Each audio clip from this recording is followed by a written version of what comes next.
তাহলে আমরা এখন কত অধ্যায়ের পড়াটা শিখব?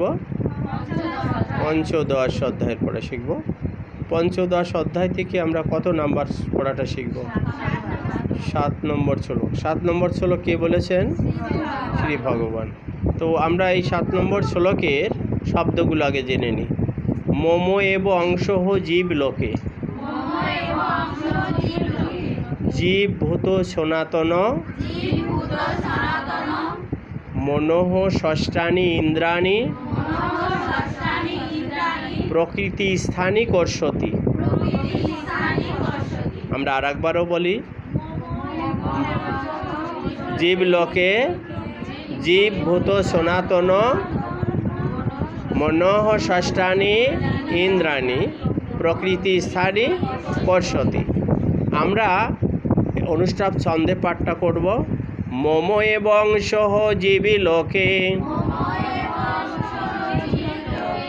জীব ভূত সনাতন,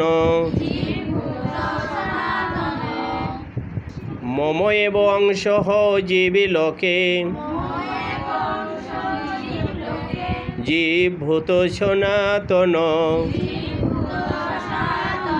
মনঃ ষষ্ঠানি ইন্দ্রাণি, প্রকৃতি স্থানি কর্ষতি। মম এবং সহ জীবী লোকে,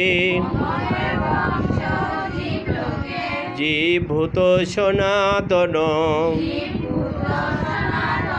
মনঃ ষষ্ঠানি ইন্দ্রাণি, প্রকৃতি স্থানি কর্ষতি।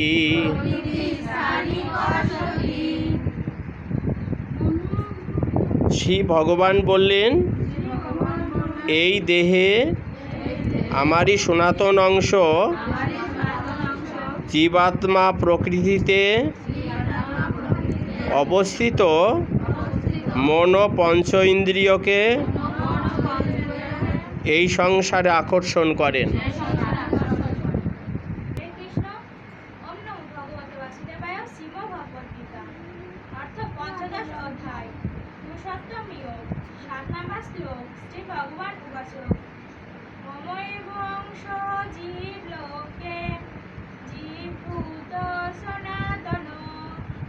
মনঃ ষষ্ঠানি ইন্দ্রাণি, প্রকৃতি স্থানি কর্ষতি। ওম নমো ভগবতে বাসুদেবায়।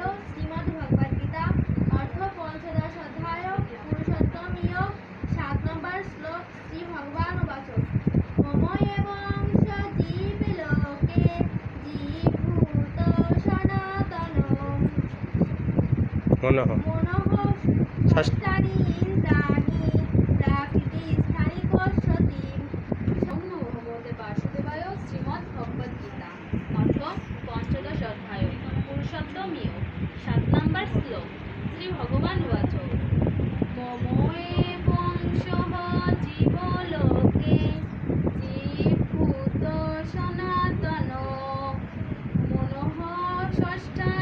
ইন্দ্রাণি,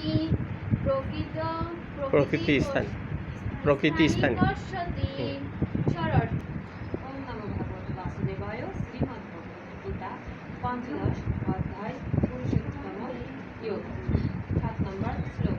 শ্রী ভগবান উবাচ, মম এবং জীব লোকে, জীব ভূত সনাতন, মনঃ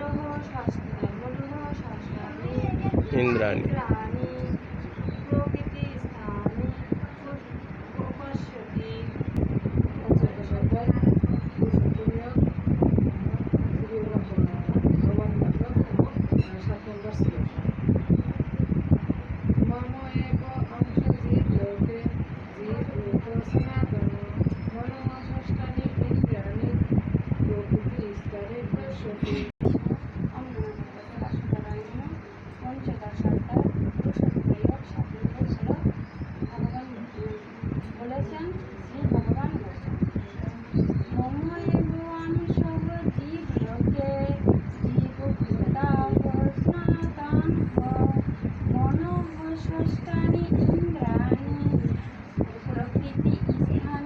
সরস্বতী